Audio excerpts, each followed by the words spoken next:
Beloved, thanks again for tuning in to yet another video. Infamous coming at you from San Jose, California once again. Let's go ahead and talk about a recent video I just uploaded about trading in for a 2022 Lowrider ST. And some of you guys were out there saying, you know what, you're wrong about trading in if you're coming from a standard or from a street bob. And you know what, I couldn't agree more with you guys. If you guys seen one of my other videos, Lowrider S versus a street bob, and how you're getting so much more for the $3,000, and I guess I wasn't considering the standard or the street bob, mainly because they're pretty much different bikes. They're not even in the same category. You have a lot of different things on a street bob. You have style, it has sound, it has feel.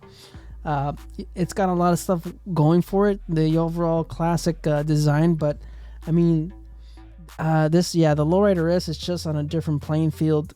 When you're thinking about the perks and the benefits and the pros of getting a Lowrider S compared to a street bob. And to those few people that made that comment, I said, you know what, I'm 100% for trading in a 2020 or 2018 or 2019 street bob.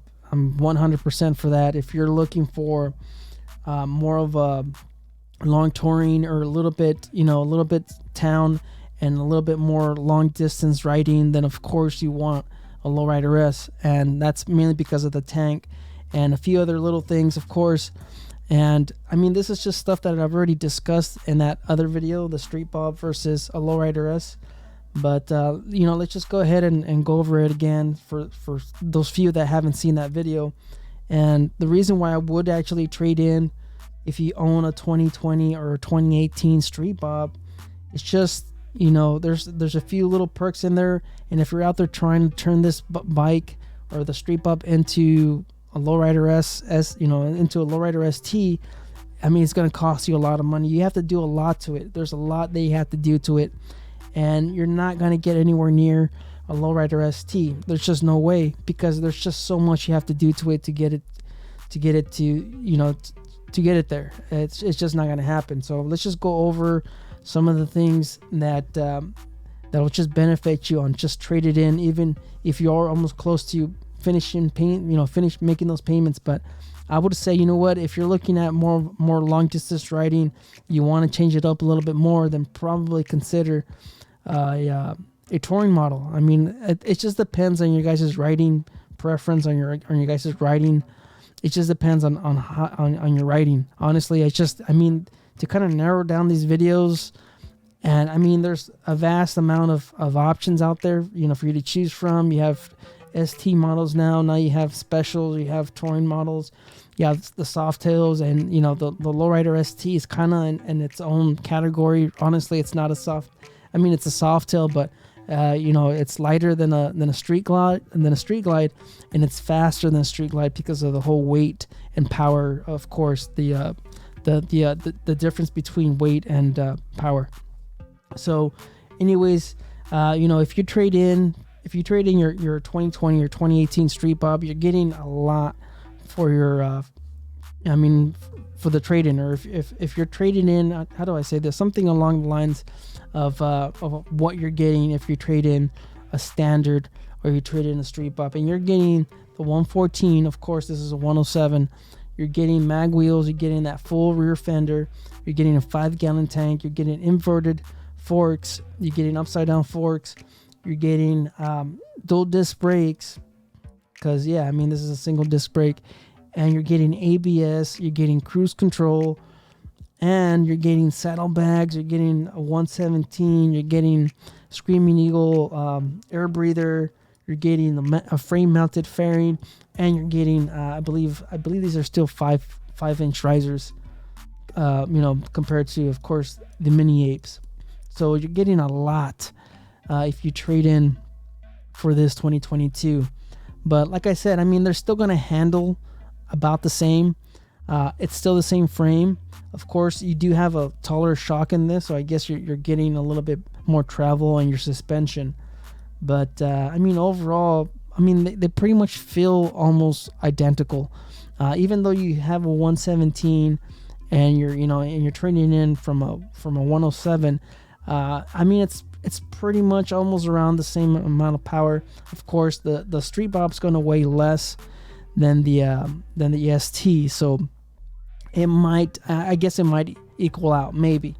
But I mean, just those little details, and if you were to do all of this on your Street Bob, I mean it's just one of those things where you should have just bought the Lowrider S from the get-go, or along those lines.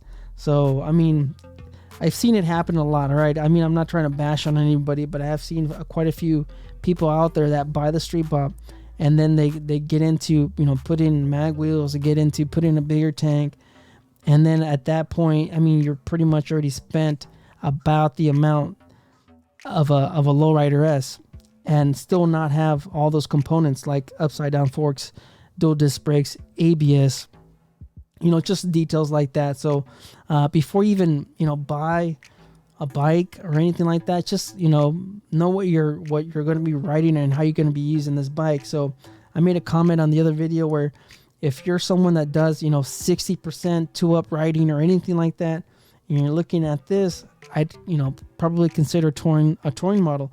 If you're someone that owns a 2020 or 2018 Street Bob, and you want a little bit more longer range, you could probably look at getting a road glide or a street glide or one of those other bikes, or maybe a Road King or something. Just get a little bit more comfort, a little bit more of an improvement on your suspension, and a little bit more heavier bike. Of course, you're not going to be thrown around on those high winds areas, Pacheco Pass or Highway 5 here in California. I mean, there's high winds there all the time, and I mean, I've been on that on a Sportster, and it's really bad. And just having the heavier bike, of course, there's some benefits. Just depends on your overall riding style, of course. And I try making these videos a little bit more wide range, I guess, trying to consider a little bit more models. But if you're starting around this 3.5 gallon tank and spoked wheels, laced wheels, yeah, I mean, there's just no point of spending the potentially maybe more than $6,000 on getting somewhere around here. So the moral of the story, I guess, is just consider your riding style. And if you guys seen my Street Bob versus Lowrider S, then you could probably just see that video that I posted that video probably about 2 years ago, and people were just a little salty about my points or the stuff that I pointed out. But like I said, I mean, they're both great looking bikes. All right, they're both great looking bikes. They just handle differently, and it just depends. I think for this, compared to the Road Glide, I'll probably make another video. But this of course is going to be a little bit lighter. It's going to be a little bit more agile, so it's going to handle a little bit different. And if you're someone like myself that does 90 or 100% solo riding, then of course this is going to be a good option for you. But anyways, I appreciate all the feedback. Like I said, I read everything, and sometimes a few things they've gone over my head. Somebody else mentioned about the overall value, even buying saddlebags, buying a fairing or frame mounted fairing on a 2020 2021 Lowrider S doesn't add any value to it. It just depends on the overall when you're comparing it to a 2022. Yeah, I mean, it depends. If you're thinking of trading in or one of those things, then don't do anything to the bike. If you're buying this bike mainly for its resale value, and that's your argument, I just it's just kind of bizarre. I mean, when I buy a bike, I intend to keep it. There's other people out there that buy bikes and they're traded in every year or every 2 years.